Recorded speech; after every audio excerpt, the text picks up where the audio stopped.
HCAM programming is supported by our viewers, thank you, and by Phipps Insurance Agency, representing companies such as MapFree Insurance. Their family-owned independent agency is deeply rooted in the communities they serve and offer time-tested insurance products to fit individual needs. Since 1950, Phipps Insurance specializes in home, auto, business, condo, and renters insurance.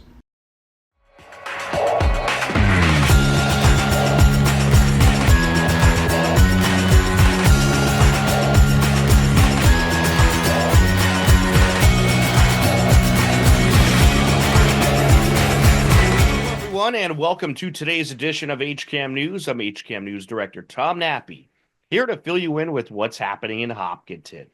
On today's edition of HCAM News, Hiller winter season playoffs, the latest Hopkinton weather trends, plus much more. But first, the annual Hopkinton Science and Engineering Fair took place.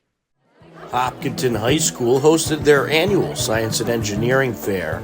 Here's a look at some of the great projects and awards ceremony.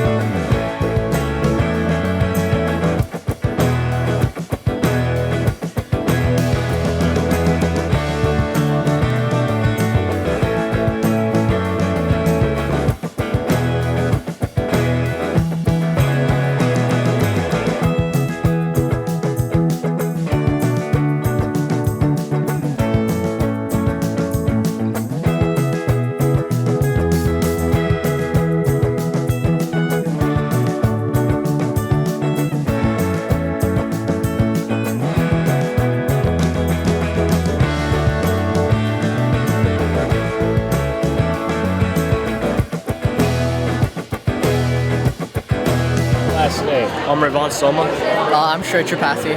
I'm Evan Mather. All right, and what's your project all about here? So we designed, we were testing different sources of water filtration.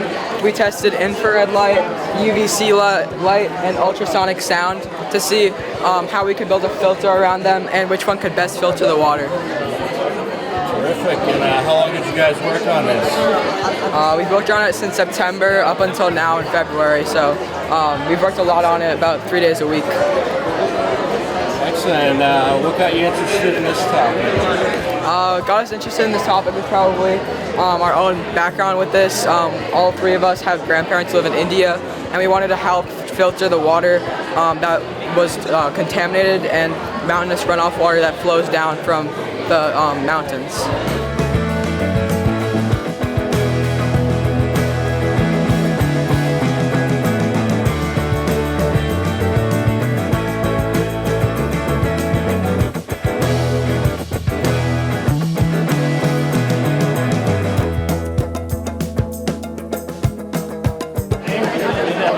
Amrit Ruiz, Vikrant Ramesh, Reese Amagud. All right, and what's your project on over here? So we tested this rock. We tested this mineral zeolite, its absorption capabilities, and we tested the reduction of nitrate in water to create healthy water. Specifically for our project, what made it unique was we thermally and sodium chloride modified the zeolites, and it actually made it more absorbent. The benefit of being able to absorb nitrate is saving the world's waters from being too polluted and by harmful algae bloom toxins. There are 2 billion people being affected by this problem. So what we're trying to do is we're trying to find a cheaper and a better alternative. Awesome. And how long did you guys work on this for? Since like September. Yeah, like 6-7 months.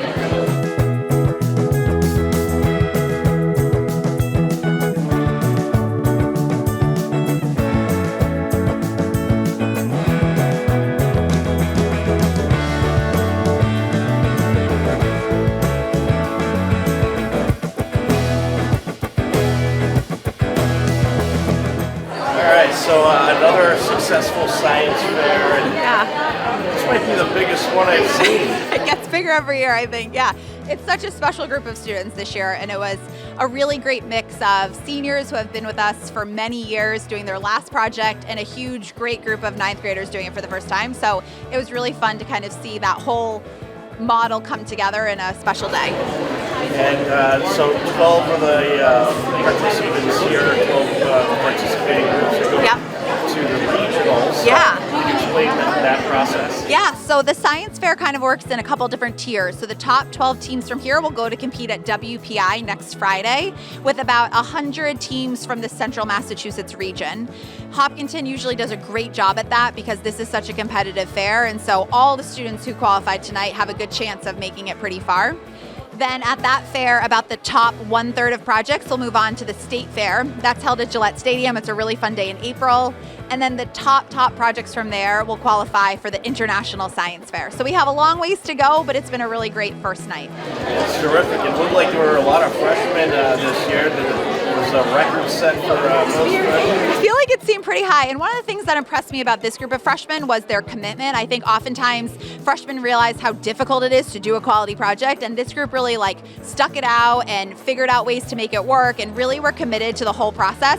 And I was really impressed by the quality of the projects by the end of the year, so they did a great job. View more on our website, hcam.tv.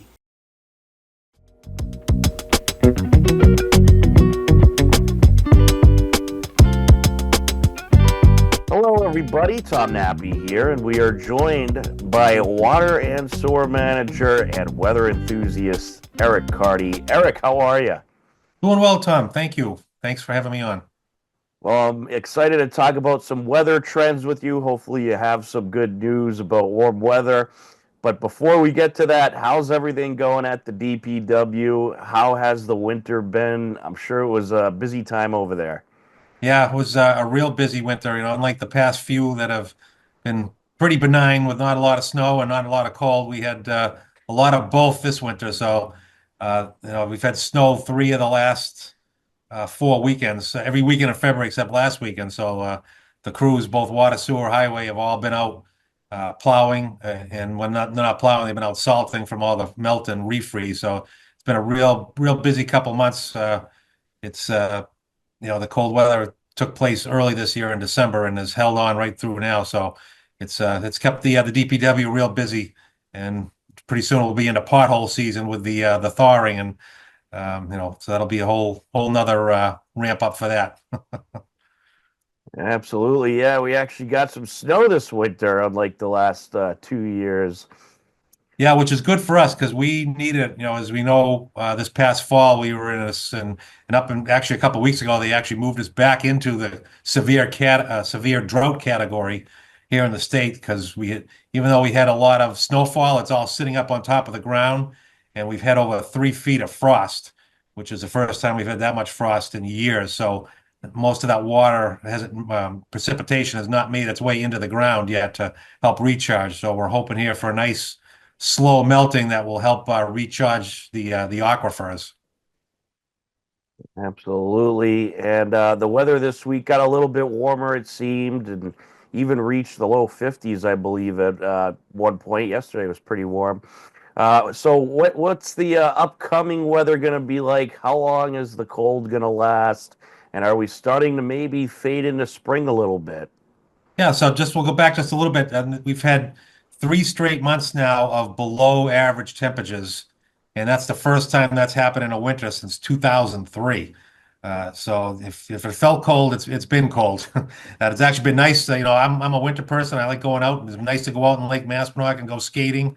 We had over a foot of ice out there, which hasn't been that thick in a long time. So we had that colder than normal winter. We've had a pretty good amount of precipitation. And going forward, it looks like there'll still be some ups and downs. We're going to have another real cold stretch coming in for a couple days this weekend.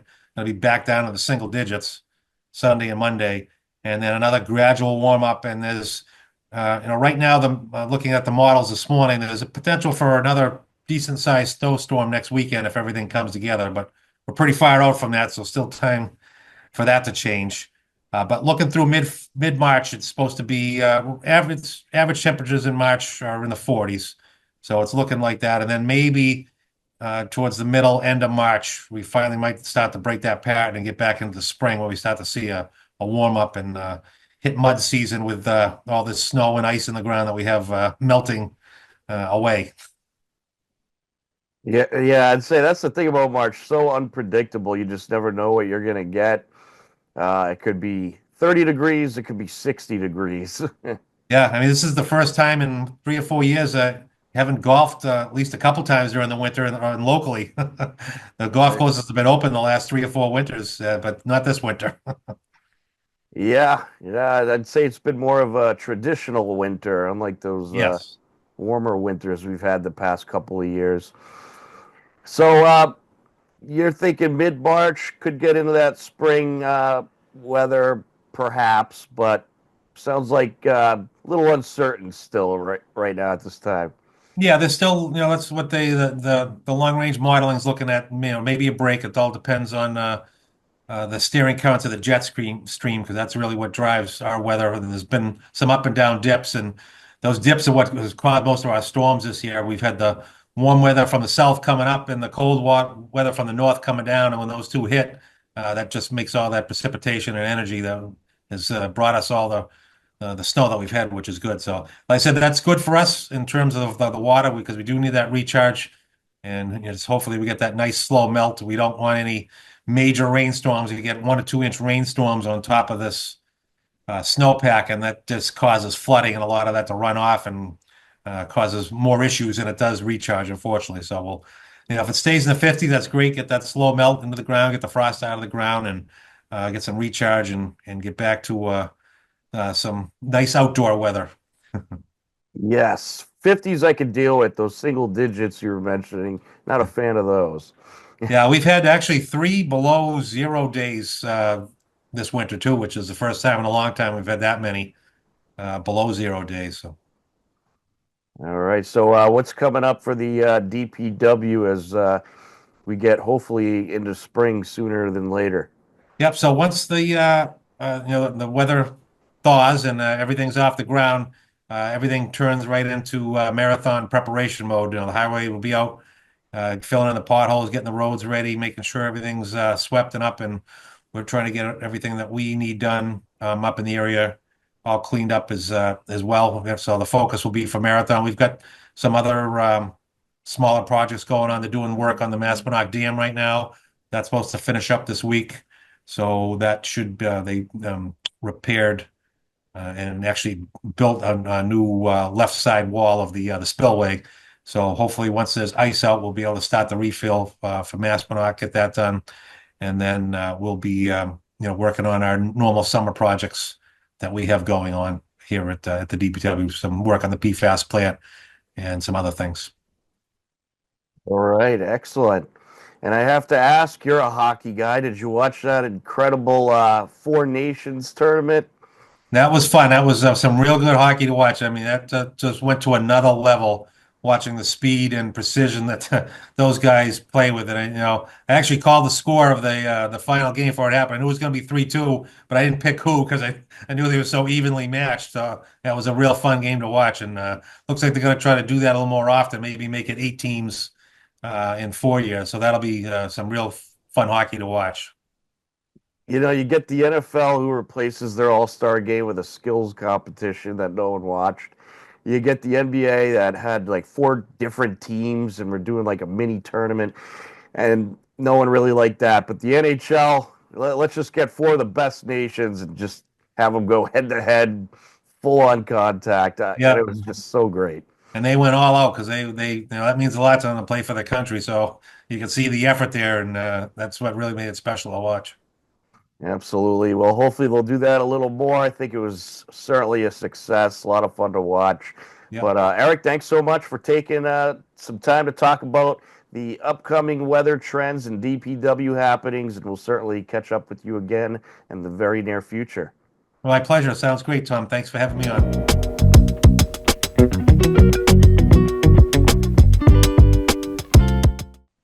We are going to take a time out. A whole lot more HCAM news ahead. Don't go anywhere. Welcome to Hopkinton Cares, a website to connect volunteers with community organizations. To create an account, click the round icon on the top right and select Register.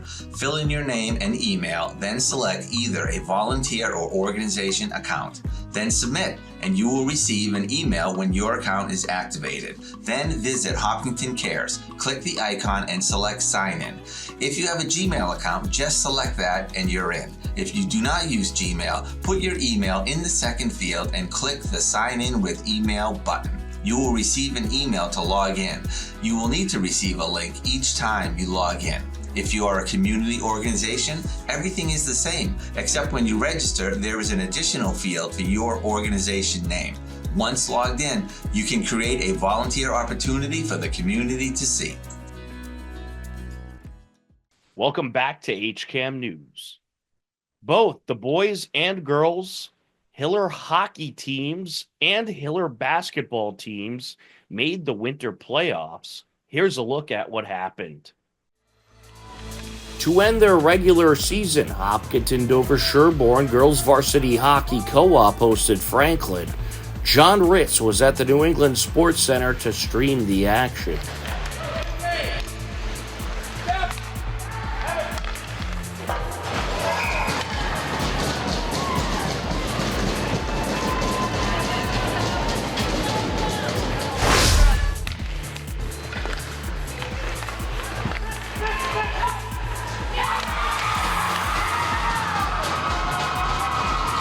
The game ended in a 1-1 tie.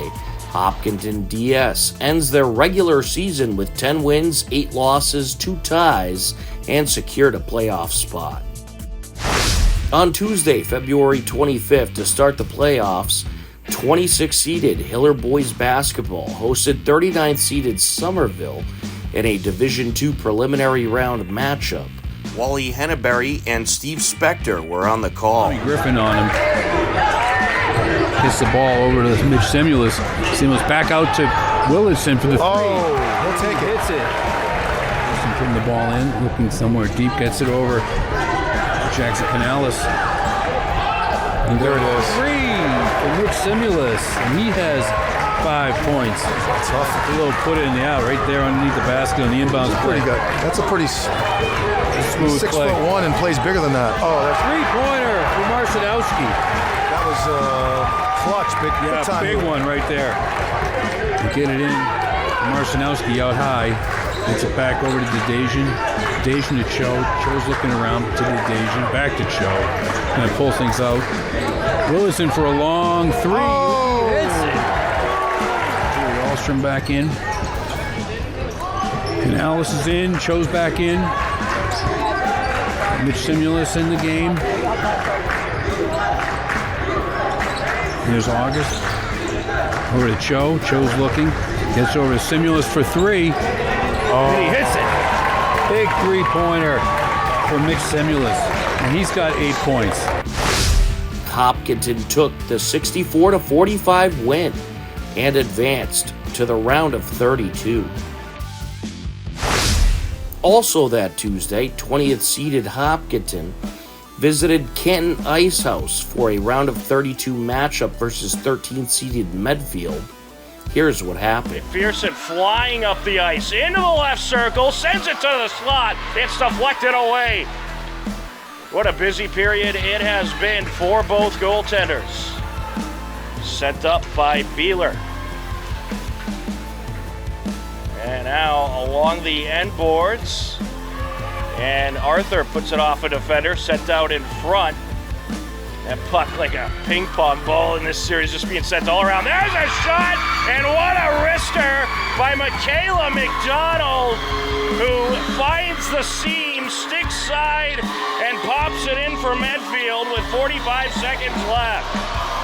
That was just a beauty of a score by Michaela McDonald. Sent kind of a saucer-like shot to the net and was able to find the open gap, stick side to make it 1-0 with under a minute left in this first period for the Hiller boys over Somerville. And now there's a shot, and it's turned away.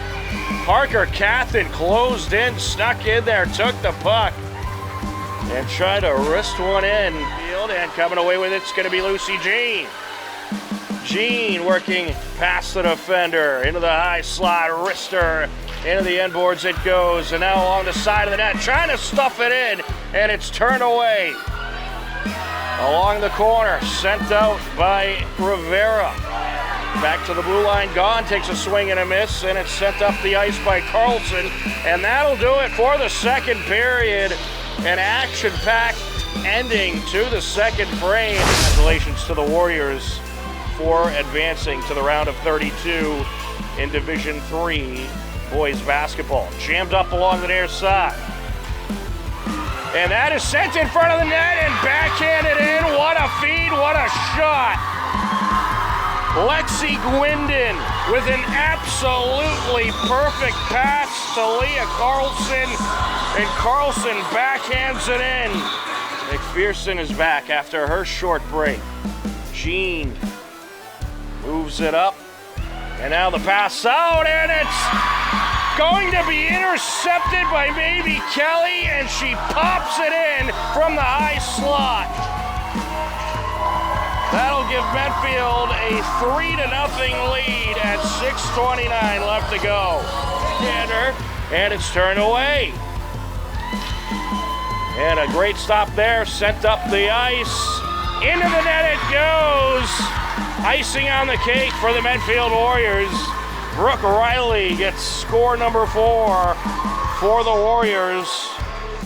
Hopkinton Dover Sherborne ends their incredible season 10-9-2 as Medfield takes the 4-0 win.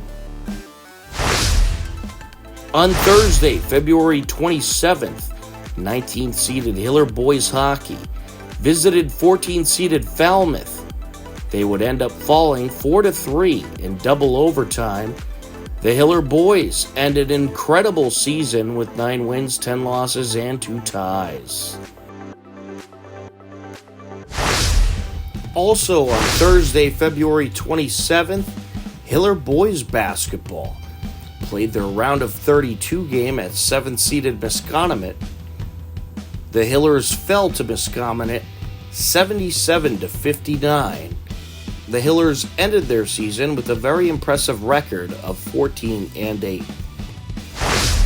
On Friday, February 28th, 17th-seeded Hiller Girls Basketball visited 16th-seeded Lincoln Sudbury for a round of 32 matchup. It was a good back-and-forth battle, but Lincoln Sudbury took the win 45-39.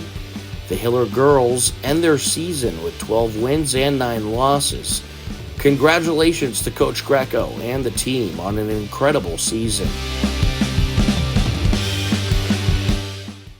The Hopkinton High School Jazz Ensemble recently performed. Here's a look.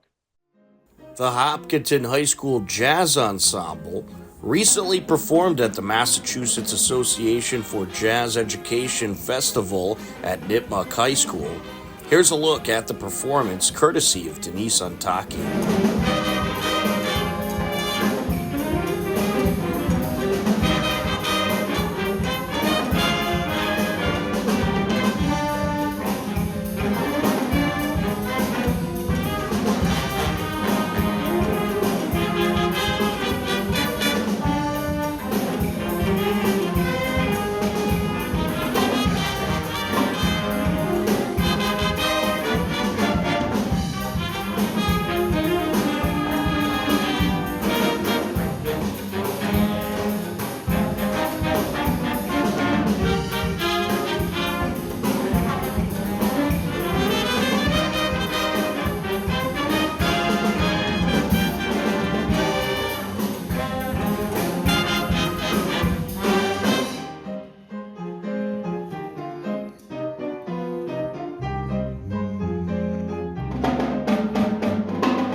time to tell you about some happenings in town you should know about.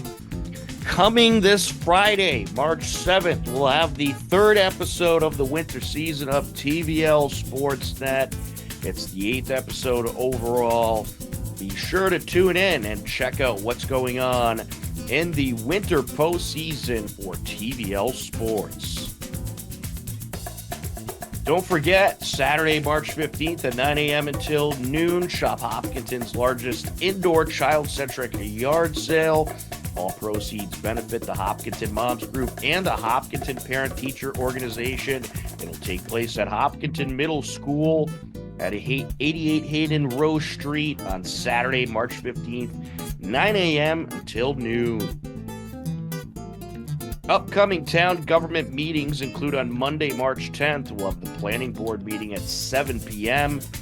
And then on Tuesday, March 11th at 6 p.m., we'll have the Select Board meeting. To view all upcoming town government meetings, head over to hcam.tv/gov, or for more information, head over to the town website at hopkintonma.gov. Believe it or not, we are out of time for this edition of HCAM News. For everyone at HCAM, I'm Tom Nappy. As always, we thank you for watching. Take care, enjoy the rest of your day, and we'll talk to you again soon. Goodbye, everybody.